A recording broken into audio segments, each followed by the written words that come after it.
Mövzumuzu psixologiya elminin təşəkkül tarixi ilə davam edirik. Psixologiya elminin inkişafını tarixi planda nəzərdən keçirsək, şərti surətdə onun iki mərhələsini fərqləndirə bilərik. Birinci mərhələ lap qədim zamanlardan başlayaraq 19-cu əsrin 70-ci, 80-ci illərinə qədər davam edir.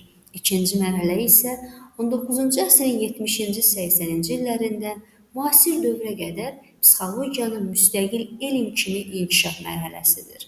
Psixoloji biliklər hələ bizim eramızdan neçə min il əvvəl qədim şərq ölkələrində təşəkkül etmişdir. Onun inkişafı fəlsəfə və təbiətşünaslığın inkişafı ilə bağlı olmuşdur. Təsadüfi deyildi ki, lap əvvəldən psixologiya elmi materializm və idealizmin mübarizəsi meydan olmuşdur. Ruh haqqında problem psixologiyada kəskin ideya toqquşmasının mərkəzi problemi idi. İstər birinci mərhələdə, istərsə də ikinci mərhələdə psixologiya özünün başlıca nailiyyətlərinə görə materializmə borcludur. 17-ci, 19-cu əsrlərdə fəlsəfənin və təbiətşünaslığın nailiyyətləri zəminində psixologiya elmi dünyanın müxtəlif ölkələrində, xüsusilə Rusiyada, Almaniyada, Fransada, İngiltərədə və Amerikada özünə məxsus şəkildə inkişaf etməyə başladı. Bu hər şeydən əvvəl həmin ölkələrin iqtisadi, sosial inkişaf səviyyəsi ilə bağlıdır.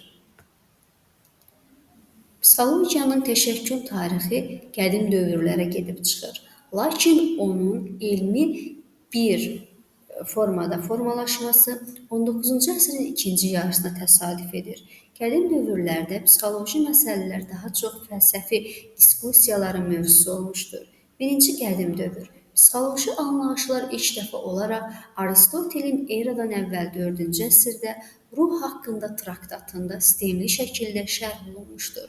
Platon, Sokrat və digər filosoflar da insan şüuru və ruhiyyəsi haqqında mülahizələr irəli sürmüşlər.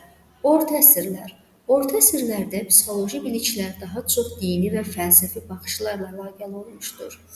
İbn Sina kimi müsəlman alimləri də psixologiya sahəsində araşdırmalar aparmışlar. Növbəti yeni dövr. Bu dövrdə psixoloji biliklər yenidən canlanmağa başlamışdır. René Descartes, John Locke, George Berkeley kimi filosoflar insan şüurunun mahiyyəti haqqında fərqli nəzəriyyələr irəli sürmüşlər. Elmi psixologiyanın yaranması özü isə psixologiyanın bir elm kimi formalaşması 19-cu əsrin ikinci yarısına təsadüf edir. Alman psixoloqu Wilhelm Wundt 1879-cu ildə Leipzigdə ilk psixologiya laboratoriyası yaratmışdır. Bu hadisə psixologiyanın bir elm kimi təşəkkül tapmasının başlanğıcı hesab olunur. 19-cu əsrin ortalarında psixologiya elmi bir sıra nailiyyətlər əldə etdi. Onlardan ən başlıcası isə bundan ibarət idi ki, həmin dövrdən eksperimental üsullar tədricən psixologiya elminə nüfuz edirdi. 1879-cu ildə isə Leipzig şəhərində Wilhelm Wundt məşhur eksperimental psixologiya laboratoriyasını yaratdı. Əslində Wundtun laboratoriyası psixologiya tarixində 3-cü laboratoriya idi. Lakin birinci iki laboratoriya diqqəti cəlb etməmiş və psixologiya elminin inkişafında əsaslı rol oynamışdır. Wundtun laboratoriyası isə qısa müddət ərzində nəinki Almaniyada, həm də bütün dünyada psixologiya elminin inkişafına böyük təsir göstərdi. O bir növ dünya psixologiyasının mərkəzinə çevrildi. Psixoloqlar müxtəlif ölkələrdən Leipzig şəhərinə axışıb gəlir, Wundtun laboratoriyası ilə tanış olur və öz ölkələrində onun timsalında eksperimental laboratoriyalar yaradırdılar. Bir qədərdən sonra Wundtun laboratoriyası əsasında dünyada ilk eksperimental psixologiya institutu təşkil olundu. Beləliklə, psixologiya eksperimental elmə çevrilməklə yanaşı, müstəqil elm kimi inkişaf etməyə başladı. 1885-ci ildə isə psixoloqların birinci beynəlxalq konqresi keçirildi. Konqresdə ən böyük nümayəndə Rusiya psixoloqlarının nümayəndəsi idi. Rusiyada ilk eksperimental psixologiya laboratoriyası Bexterev tərəfindən 1886-cı ildə Kazan şəhərində təşkil olunmuşdur. Bundan sonra Rusiyanın müxtəlif şəhərlərində də belə laboratoriyalar fəaliyyətə başladı. 1912-ci ildə Moskva Universitetinin nəzdində eksperimental psixologiya institutu onun üçün xüsusi tikilmiş yeni binada işə başladı. Özünün iş şəraitinə və avadanlığına görə eksperimental psixologiya institutu dünyada ən yaxşı institut hesab olunurdu. Azərbaycanda ilk psixologiyaya aid psixologiya laboratoriyası 1926-cı ildə İbrahimbəyli tərəfindən yaradılmışdır. Bu haqda qısa bir məlumata baxaq. Azərbaycanda elmi psixologiya 19-cu əsrin sonu, 20-ci əsrin əvvəllərində inkişaf etməyə başladı.